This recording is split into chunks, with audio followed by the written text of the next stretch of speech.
The following segment is sponsored by El Tigre Silver Corp., trading on the TSX Venture Exchange under the symbol ELS.V and on the OTCQX as EGRTF. El Tigre Silver Corp. Is focused on silver exploration and development in prolific Sonora State, Mexico. Find them on the web at eltigresilvercorp.com. Join me for a conversation with a frequent guest of the show, David Morgan, the Silver Guru, an expert on money, metals, and mining, also a lecturer and an author. Mr. Morgan has written Get the Skinny on Silver Investing, available on Amazon.com. His website is themorganreport.com. David, welcome back to the program. Great to be with you, Ellis. Now, there's a little bit of a correction in the market right now. While we've seen bullion prices come up in the last several weeks, stocks haven't come up or come back significantly. This pullback isn't more than profit-taking, and no one should be fooled by this correction. What do you think? Well, I'm going to disagree with you slightly. Stocks you're following probably haven't moved, but a lot of the ones that we've recommended have done extremely well. In fact, some are making new highs. One's gone from minus 40% to like plus 40% in the same time frame we're talking about during these last few weeks. So, and of course, we are very, very, very picky, Ellis, as you know. It depends which ones you're looking to. Certainly, a lot of the undercapitalized microcap stocks haven't done anything, but some of the better quality stocks have done quite well during this time frame. So anyway, moving on, what do I think on the metals themselves? We were in a long-term consolidation between 34 and 35 on the silver market, and I put out an update to our membership explaining what I saw going forward, and it looked to me as if we were more moving to the downside than the upside. I told them that on my personal portfolio, if we got below 33.50 on a close-only basis, I would be out the market. That has taken place. I got in at 28 basis a spot month, out at under 33.50 on basis a spot month. It isn't surprising to see this market,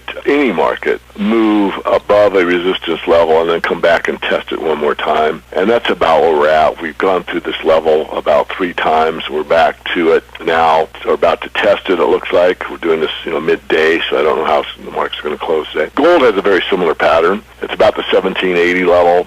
It's fallen off from that. Looking at the commitment of traders reports on both the metals, both gold and silver, were very, very disheartening. Usually when you get that much short positions that are open, you usually can see a sell-off within the next week or 2 or 3. And that's, again, where we're at now. So I'm not shocked by this in any stretch. Basically warned my people this is what I expected, and lo and behold, here we are. So a buying opportunity for traders again? Not yet. I'd have to see more data, Ellis. I like to just wait and see. It's going to be really tough on this one because either I've got to pick a bottom and top picking is pretty difficult. I'm better picking tops and bottoms, although I've done well on both. Or you have to wait for the resistance level to get pushed through again and buy on a breakout, which is a safer way to go, but you're going to be paying a higher price. So as an example, on silver, if it broke through 35 and stayed there, then that would be a buying opportunity because all of the resistance has been overcome. On the other hand, if this market's going to, let's say, stop around 32.5 or 31 or something along those lines, it's pretty tough to pick, but you can certainly take a stab at it and get in at that level, and then hopefully it turns around based on whatever indicators you use, and away you go and you pick another bottom. So I'm undecided at this point. I'm very, very much like Richard Russell. I let the market tell me what to do. I try not to tell the market anything. I try to be objective as possible. Obviously, I'm very bullish to metals. I'm very bullish honest money. I'm very bullish truth in the financial system. But all that aside, I also have to look at the market from what the market's doing, manipulated or not, and make determinations based on that data. So I take that into account as well as the fundamentals, and that's how I make my calls. Well, we're not going to see the buying opportunity for silver or gold that we saw in the summer anytime soon, are we? I doubt it. I mean, I made the observation that buying silver under 30 would be good long-term and the equivalent in gold. We had about 6 months to do that. And are we going to get below 30 or not? I'd be arrogant saying that no, we won't, because I don't know. But I really, really doubt it. I think, again, the worst we're going to get in this pullback is probably $32.50, maybe the $31 level, even perhaps 30, but I really don't see it going below that level. Again, I could be wrong, but with all this going on with the money printing and really the desperation that's going on in the global financial system, and I don't want to use that word again, desperation, that the powers that be are in this mess, this quagmire. They can't get out of it. Because of that fact, I think that, again, that you're going to see, a very small correction relative to where we're going. In other words, you could see silver in, again, the $31 level or something along those lines, which is nothing compared to the upside. And the market keeps absorbing this pumping of U.S. dollars into the system, doesn't it? Well, it does. Basically liquefying the banking system more than anything else. You have all this liquidity, all of this money printing, as we refer to. It's really borrowing by the federal government for money they don't have and can't tax. But all that borrowing goes in, but it's basically going into the commercial banks and not being lent out very much. So the banks, have great balance sheets. They got all this cash, which replaces all the toxic debt that they have because they've given out loans that are not performing. So the bank's balance sheets look very strong, but the general economy isn't being helped at all. The physical economy continues to struggle. Yes, there are some areas that have done better, and perhaps there's a little bit more buying here and there in the consumer sector, but the reality is it hasn't done much at all, and this is QE3. I mean, how many more times do we have to QE before we're not going to get anywhere? And the interesting thing about QE3 is it's unlimited. There is no end date like there was with QE1 and 2. And Operation Twist gave an end date. There is no real set amount other than the amount of $40 billion per month, but that's like as a minimum target. There's no maximum. And then our European counterparts basically said, well, we're going to continue to print money until long as necessary, until whatever. So basically, both the Eurozone and the U.S. zone has said, look, we're just going to continue to put out funny money in any way, shape, or form that we possibly can for as long as we can, as hard as we can, until something good happens. But nothing good happened other than for the banks. Again, I want to be clear there. But for the economy overall, it hasn't really helped very much. I mean, again, you could probably make some small arguments here and there and give some very small examples, but the general health of the economy really has not been helped in any noticeable way. I'm just looking at an article that came out yesterday where a Fed chairman has said the Fed's effort, quote, not only helps strengthen the U.S. economic recovery, but by boosting U.S. spending and growth, it has the effect of helping support the global economy as well. Bernanke has practically come out and said we're funding the world right now with our funny money. Yeah, well, they have. I mean, they've been kind of caught because since it's a private corporation, they don't really have to report to anybody. I mean, you might remember a few years ago, I'm off track slightly, but I forget if it was Congressman Paul or somebody asked something directly to Bernanke about the amount of money that was loaned, or who did it go to, I think was the question. And he said, well, I'm not going to tell you. He said, well, you have to. And he says, no, I don't. No. You just give a real quick no. And he's right. He doesn't. It's a private corporation. He doesn't have to answer to anybody. I mean, when he goes into Congress, it's basically a courtesy on the Fed's part. And Bernanke, and I'm not a big fan of his, but I will compliment him in this instance, has been a little more transparent than Greenspan. I mean, Greenspan was the master of obfuscation. I mean, he would obfuscate everything. I mean, he would talk in such gobbledygook that no one could understand what he was saying, but he sure made a great job doing it. Bernanke's a little bit more forthright, and at times Greenspan was as well, but nonetheless, if you listen and really separate the wheat from the chaff of what took place during even the Greenspan years, so basically say, look, we're broke. We can't keep these unfunded liabilities going forever. You guys are borrowing too much, which means the federal government, then that's burdened by the U.S. citizenry. It is not going to end well. I mean, basically, if you listen carefully and you got to kind of piece it together, they're basically saying this. I mean, even Bernanke has said at times that, it can't go on forever, and nothing that can go on forever, as Chris Duane says, will. I mean, it won't go on forever. So even they know, but they don't know what to do about it other than print their way out of it. And what happens there, of course, is you get this somewhat slow burn for a while until it catches fire, and people will continue to get their unemployment insurance, and they'll get their Social Security, and they'll get their disability, and they'll get their food stamps, and they'll get all these government-backed programs. But they will not provide the meaning that they had in earlier years, and they'll get to a point where they're almost meaningless. And that, of course, causes people great pain and suffering, or can. And that's the direction we're heading, because the chances of the government saying, well, today's the last day, we're not going to make any more payments, pretty remote. But again, from a practical point of view, you're going to get to that point anyway, because you're going to get to a point where that Social Security check that used to cover your bills for 3 weeks will only going to cover it for 3 days, and then it'll be a point where it only covers it for 3 minutes. I'm joking, but giving the idea. And that's the problem. So they will continue this path, as far as I know, and I've seen and I've studied, where they pretend that everything is okay, and they pretend that the inflation rate is low, and they pretend that the check that you're sending you is as good as the one that was the month before, but in reality it's not.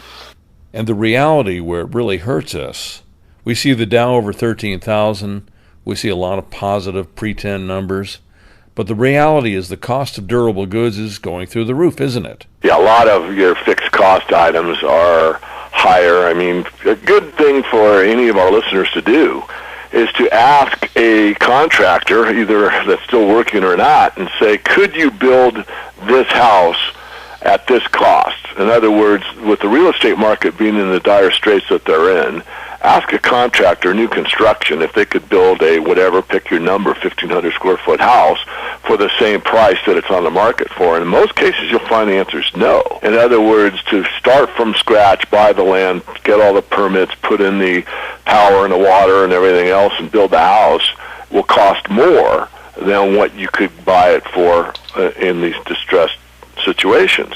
The problem there continues, and that is that these property values may go even lower. So this puts a big bar on the construction industry. If you can buy used construction for lower than new construction, but I'm trying to compare apples to apples here, but the new construction being, or the old construction being maybe a year old. In other words, I'm trying to make it very equivalent, and that's the situation. And it's not all over the place, but in the areas that I travel a lot, as you know, Ellis. I mean, that's been the case, and every time I've done that experiment and asked, could you reconstruct that house, that same house, for the cost that you could buy it for? The answer is no. So this is a problem. I mean, this is something that digs really deep into the wherewithal of the physical economy, and it's based more than construction, but construction was sort of the last vestige of hope by this debt-based monetary system, as long as we kept building. And anyone that caught that motif, that mode, that way of doing business, it was China. They did it on a macro scale. I mean, you thought our construction industry was overbuilt. Well, certainly the Chinese is underbuilt relative to their population, but hugely overbuilt relative to their economic base. They have these cities to nowhere that are constructed, built, ready to be moved into, but no one can afford it. So there's big problems based in that money-based system, and it continues. It's not really getting better. We'll be right back. The Ellis Martin Report is sponsored by El Tigre Silver Corp, trading on the TSX Venture Exchange under the symbol ELS.V and on the OTCQX as EGRTF. Silver has been considered a precious metal for 6,000 years and currency since 600 BC. It's been commercially mined in Mexico since 1530 in mineral-prolific and mining-friendly Sonora State, where El Tigre Silver Corp's 5,000-meter drill program is now underway. El Tigre's properties with gold and silver mining concessions span approximately 267 square miles. With an attractive share structure and a strong, proven management team, El Tigre Silver Corp is poised to identify a resource in an area that from 1903 to 1938 produced 75 million ounces of silver and 380,000 ounces of gold. Additionally, their tailing stockpile is currently progressing to production. Learn more about El Tigre Silver Corp by visiting their website, eltigresilvercorp.com, or click through El Tigre's logo on the homepage of our website, ellismartinreport.com. We offer expert opinions only. Find them on our website, ellismartinreport.com. That's ellismartinreport.com. And we're back. Well, speaking of the Chinese, and I'm glad you brought it up, and let's talk about infrastructure and stimulus money and all that. It comes to my attention that some of these large contracts for roads and bridges in the U.S. have been in fact picked up by Chinese national companies. This is true. At what point do they start building homes for us? Well, they probably are already. I'm laughing, but there probably is some construction outfit somewhere, a pretty good scale that is, but I don't know that as a fact. Who knows what goes on behind the scenes? I mean, basically, since the Chinese have been so generous in buying our debt for so long, although they've slowed down noticeably the last year or so, or two, But nonetheless, you don't know what goes on when, Geithner or whomever goes over and meets with the finance ministry between the two countries. There could be some written or unwritten agreements that such and such work will be provided to Chinese corporations within the U.S., and that doesn't, wouldn't surprise me in any way, shape, or form. So, a lot of American businesses are based in China, a lot of manufacturing for, I shouldn't say U.S., because it depends where they are domiciled for their legal fiction, their corporation, their living, breathing fiction of a corporation. But these global corporations, a lot of them do their manufacturing out of China or in Asia generally anyhow, because it's cheaper, labor force is cheaper, there's not as many regulations, they get a higher profit margin, and on the story goes. So to see that reciprocate somewhat for Chinese contractors to come into the U.S. and build out, as you say, infrastructure here, doesn't surprise me. In fact, it may be part of the World Trade Agreement. It could be part of any of those treaties that have been passed without any real due diligence on the part of the people because they're left out of the process. And away we go. And we're heading down to the final stretch here as far as U.S. politics is concerned. Does any of this have an effect on the market one way or the other? Well, I think what we've discussed, no. I mean, immediate, no. I think it's, again, kind of a slow grind here. And unfortunately, there are black swans and there are anomalies and there are one-offs. In other words, there are situations where you wake up and things are totally different in a given sector. I mean, for example, take a bank for a talking point. I mean, you can wake up in London one day and BlackRock is like closing its doors. Now, if you were in a different bank, you might have felt sorry for your neighbor that had all their money in BlackRock, but you really weren't affected. And those kind of things can happen. In fact, I can almost guarantee that more and more and more of them will happen. And so people need to, really wake up. I think anyone that's listening to this show or has listened to your show over the years, Ellis, is pretty astute, and I think most of them have probably taken some kind of positive action, but nonetheless, it's not something that a lot of people are really aware of, and if they are aware of it, they kind of discount it. And unfortunately, it's not to be discounted because you need to be early, not late. Once those bank doors close, it's pretty hard to get in. But that's sort of a less likely scenario to happen now as opposed to 3 or 4 years ago. There's too many safeguards that have been added by the feds, let's say, to make sure that any of the big banks aren't really going to fail right now. Isn't it all washed out? Well, I'd say that's a great point, also. I would agree with you. I mean, I don't want to contradict myself. Basically, the banks have been re-liquefied to a great degree, and even these banks that are failing and insolvent, usually in the U.S. anyway, and even in London as well, or in Great Britain, they're merged with other banks that are quote-unquote solvent, and, people don't really get locked out, as I said. So let me be a little clearer. Let me use the brokerage industry. I think that's a lot more accurate. I mean, you had MF Global, and a lot of people there went to Peregrine Financial Group, PFG, and then it failed. That's probably a better one as far as where to be careful. And I wouldn't rule out the banks entirely, but as you said, I mean, since there's only funny money, I mean, it's basically digital money, and it can be created by putting your finger on a computer screen somewhere. You don't have a lot to fear there, but in the brokerage industry, there's a lot more to fear because these shenanigans, I'll call them, that have been going on throughout that sector have caused a lot of people to lose a lot of money. Speaking of shenanigans, there was a day a few weeks ago when the J.P. Morgan Chase and Bank of America websites were slow and overloaded. And it turns out that the Iranians had everything to do with getting into the system with a bit of cyber warfare. How safe is your digital money in that scenario? Well, that's it, too. I was going to bring out something similar. I was thinking about, a power failure, either a long-term one or a short-term one, on the banking system, brokerage system, either one. That's one that hardly anyone ever talks about is internet cyber warfare. And those things do exist. I mean, we did it. We did it with this situation with this nuclear buildup, purportedly, and I don't really know what the facts are on that, but we went in with this worm program and really messed them up for a while. And, of course, it goes two ways. And that's the whole idea, is that these things can be real problems. Unless you have silver or gold as a currency. Well, that's certainly a big, big help. Yes. That can't be printed. That's not at the whim of any digit or digital play. So, no, it's one of the main reasons. I mean, there's several reasons, but that's one of the main ones, really, is it's outside of the matrix, as I call it. It isn't dependent on anybody's whim. It's just dependent on your ability to hold your own money. And if you hold it, safe and sound, you're in good shape. And to become one of your educated followers on the Morgan Report, what do we have to do? Just go to the website, themorganreport.com, all one word, and you can find the membership services on the right-hand side, the pull-down menu. There's also a video up on the front page right now. We will be increasing our prices at the end of the year, and you can lock in the current price, which is probably the lowest in the industry, and continue to hold that price as long as you maintain your membership. So it's, in my view, of course, I'm very biased. I am the proprietor along with the staff, but go ahead and have a look. You have several ways to get some free information and get a taste of the Morgan Report before one would commit to what I believe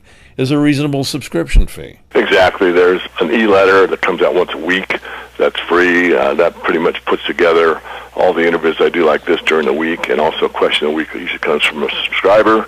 And then we also have a YouTube channel, which is Silver Guru, and a Twitter feed, which is Silver Guru 22. David, thanks so much for joining me today on the program. I look forward to visiting with you again in the very near future. My pleasure. Thank you, Ellis. I've been speaking with money, metals, and mining expert David Morgan. His website is themorganreport.com. Listen to this segment again on the podcast page of our website, ellismartinreport.com. This segment has been sponsored by El Tigre Silver Corp., trading on the TSX Venture Exchange under the symbol ELS.V and on the OTCQX as EGRTF. El Tigre Silver Corp is focused on silver exploration and development in prolific Sonora State, Mexico. Find them on the web at eltigresilvercorp.com.